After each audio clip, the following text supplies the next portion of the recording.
त्या काळी भाद्रशवा नावाचा राज्य करीत होता। तो पराक्रमी मोठा विद्वान आणि वेदांत जाणणार होता। त्याची सूरजचंद्रिका नावाची राणी होती। ती अत्यंत सुंदर आणि पतिव्रता होती। त्या राणीला 8 मुले होती, 7 मुले व 1 मुलगी। तिचे नाव शांबाला। एकदा श्री लक्ष्मीदेवाच्या नाव मनात आले, आता आपण राजाच्या राजगृहात जाऊन राहूया, म्हणजे संपत्तीचा नीट उपयोग करून राजा प्रजेला अधिक सुख देईल। उलट एखाद्या गरीबाकडे गेल्यास तोच एकटा श्रीमंत होऊन सारी संपत्ती खाऊन टाकील, असा मनात विचार करून श्री लक्ष्मी देवाने एक वृद्ध ब्राह्मण स्त्रीचे रूप घेतले। हातातील काठी टेकीत टेकीत ती राजवाड्याच्या मुख्य दरवाजापाशी आली। तिला पाहून एक दासीने विचारले, अहो आजीबाई, तुम्ही कुठल्या? तुमचं इथं काय काम आहे? माझं नाव कमला। वृद्ध स्त्रीचे रूप घेतलेली श्री लक्ष्मी देवी म्हणाली, माझ्या पतीचे नाव भुवनेश, द्वारकेला मी राहते। एक ही तुझी राणी सूरजचंद्रिका गतजन्मी एका वैश्याची पत्नी होती।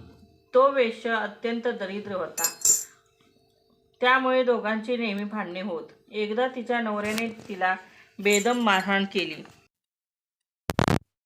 घराबाहेर पडली आणि उपाशीपोटी रानात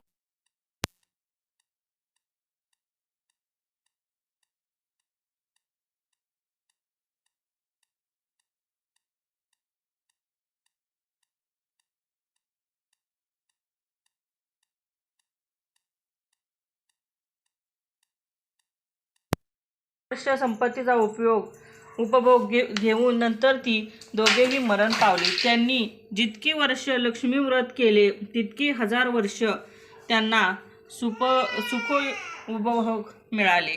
आता त्यांना राजकुळात जन्म प्राप्त झाला आहे। राजसुखात दंग झाल्याने त्यांना लक्ष्मी व्रताचा विसर पडला। त्यांना आठवण करून देण्यासाठी मी मुद्दाम येथे आले। आजीबाई, लक्ष्मीव्रत केव्हा आणि कसे करावे हे सांगता? दासीने मोठ्या उत्सुकतेने विचारले। वृद्धा रूपाधारी श्री लक्ष्मीने तिला लक्ष्मीव्रताची माहिती व महती सांगितले। 1. मार्गशीर्ष महिन्यातील पहिला गुरुवार व्रतस्थ राहून लक्ष्मीनारायणाची पूजा करावा। गोड गोड पक्वानांचा नैवेद्य दाखवावा। हे लक्ष्मी देवी, आज तुझी यथाशक्तीने पूजा केली आहे। आता तू प्रसन्न होऊन घरात निरंतर वास्तव्य कर, अशी लक्ष्मीची प्रार्थना करावी।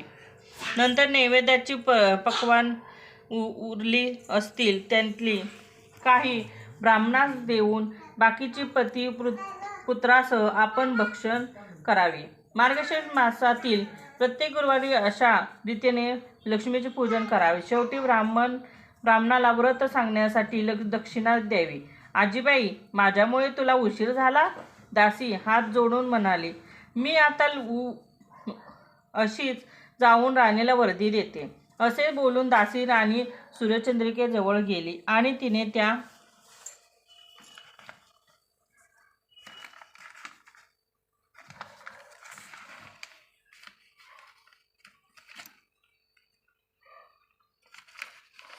वृद्ध स्त्रीकडून ऐकलेली सर्व हकीकत राणीला सांगितली।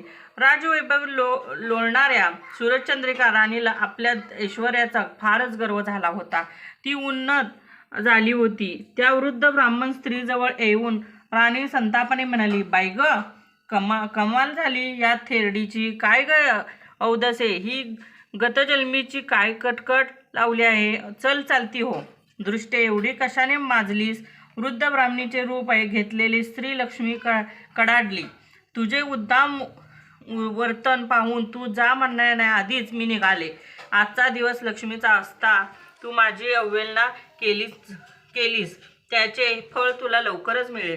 थेरडे, मला शाप देतेस? स्वतःला लक्ष्मी समजतेस काय? सूरजचंद्रिका रागाने म्हणाली। तिने म्हातारीच्या हातातील काठी हिसकावून घेतली आणि तिला खाली ढकलले।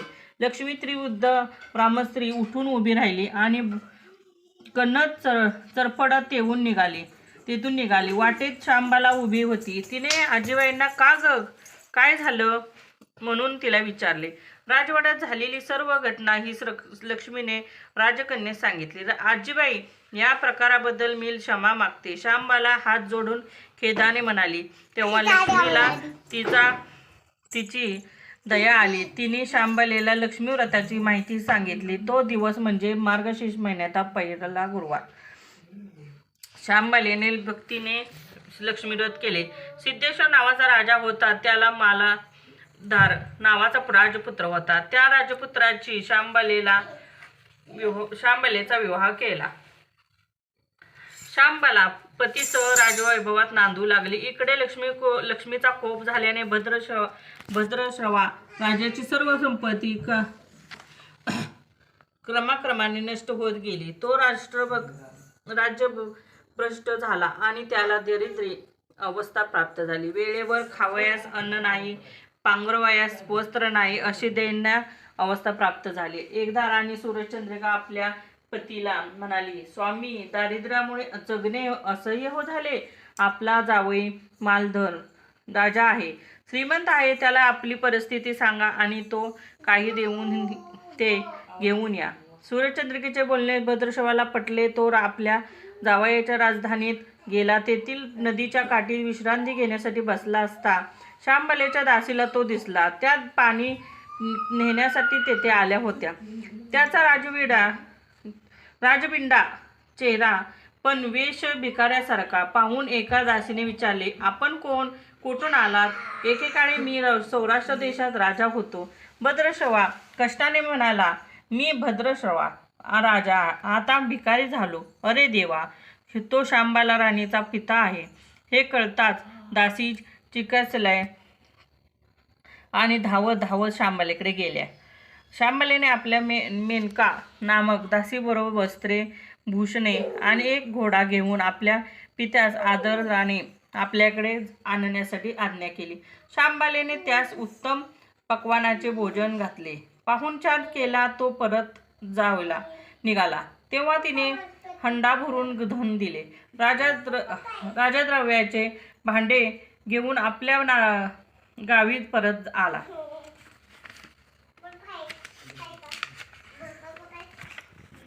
अहो राणीसाहेब, हे पहा, लेकीने आपल्याला हंडा भरून द्रव्य दिले आहे. राजा सूरजचंद्रिकेला हाक मारून म्हणाला. तिने हंडा उघडला आणि आत डोकावले. सूरजचंद्रिकेचा चेहरा काळा कर पडला.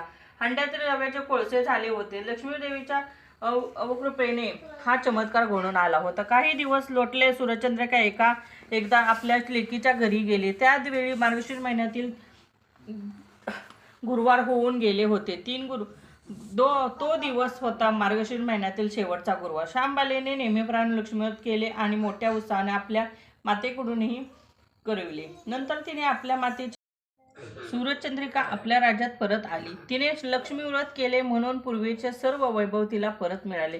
राज ऐश्वर्य प्राप्त झाले. काही दिवसांनी शांबला माहेरी आली असता लेकीने पित्यास कोळसे दिले. आपणाला काहीच दिले नाही, हा राग सूरजचंद्रिकेच्या मनात होता. म्हणून शांबलेने कोणी विचारले नाही. तिचा अपमानच झाला. शांबलेने आपल्या मातेवर उलट न रागवता राजवाड्यातून थोडेसे मीठ बरोबर घेतले आणि ती आली. काय आणलंस माहेरून? मालधराने पत्नीला विचारले. राज्याचे सारं आणले. शांबला हसून म्हणाली, पाहू तर खरं काय आहे. थोडा धीर धरा म्हणजे कळेल. त्या दिवशी तिने सर्व पदार्थ अळणी करायला सांगितले. मालधर भोजनास बसला, पण अळणी स्वयंपाक पाहून त्याला जेवण जाईना. मग तिने ताटात थोडे मीठ वाढले. पदार्थात मीठ मिसळताच जेवण रुचकर लागले. हे सर्व राज्याचे सारे असे शांबलेने म्हणताच पतीला ते पटले. त्या दोघांनी मग हास्य विनोद करीत भोजन केले. अशा रीतीने जे कोणी हे श्री लक्ष्मी व्रत करील त्याच्यावर लक्ष्मीची कृपा होईल. त्यास सुख, समाधान, वैभव प्राप्त होईल. त्याचे मनोरथ पूर्ण होतील. मात्र श्रीमंत आल्यावर कोणी उतू नये, मातू नये, लक्ष्मीव्रत करायला चुकू नये, म्हणजे ते राजा राणी प्रमाणे सुखी होतील. मात्र ही कहाणी न ऐकता अथवा न वाचता जर कोणी हे व्रत करील तर त्यास व्रताचे फळ मिळणार नाही. अशी ही लक्ष्मीव्रताची कथा, गुरुवारी कहाणी सफळ संपूर्ण. श्री महालक्ष्मी नमः. गणपती बाप्पा मोरया. सुख करता दुःख हरता वार्ता विघ्नाची निर्वी पूर्वी प्रेम कृपा जयाची सर्वांगी सुंदर अतिशय गुणाची कंठे झळकल्या मुक्ता फळाची जय देव जय मंगल मूर्ती दर्शन मा प्रेमान कमला पूर्ती जय देव जय रत्न खचित परा तुझ गोरी सोमरा चंदनाची ओटी कुंकुम तेरा हिरे जगड मुगड शोभत वरा रुंजून ते नुपुरे चंदी गागरिया जय देव जय मंगल मूर्ती दर्शन मा प्रेमान कामना पूर्ती जय देव जय लंबोद पीतांबर फणीवर वंदना सर सोंड वक्रतुंड त्रिनयन दास रामाचा वाटपाय चलना संकष्टी पावावे निर्वावी रक्षावे सुरवर वंदना जय देव जय मंगल मूर्ती दर्शन मा प्रेमान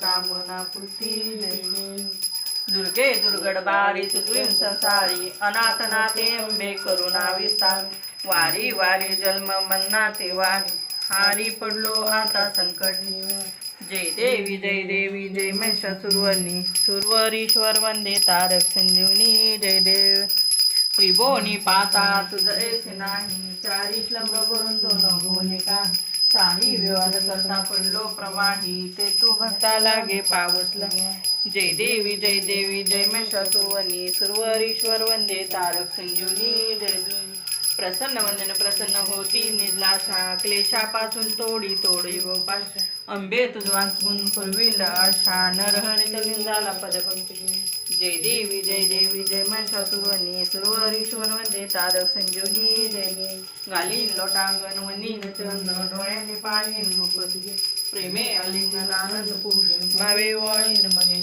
तुम्ही माता पिता तुम्ही बंधू सखात तुम्ही विचा धनुन तुम्ही सर्व मम कायेन वाचा मनसेंद्रिय आभूतयांत कोरोनी यज्ञम सकल परस्मै नारायणासी समर्पयामि अशुद्धम केशवम नाम नारायण कृष्णामोदर श्रीदम माधम गोपिकावलम जानकी नायकम रामचंद्र हरे राम राम राम हरे हरे हरे कृष्ण कृष्ण कृष्ण गणपती बाप्पा जय जानबाईच्या नावानं चांगलं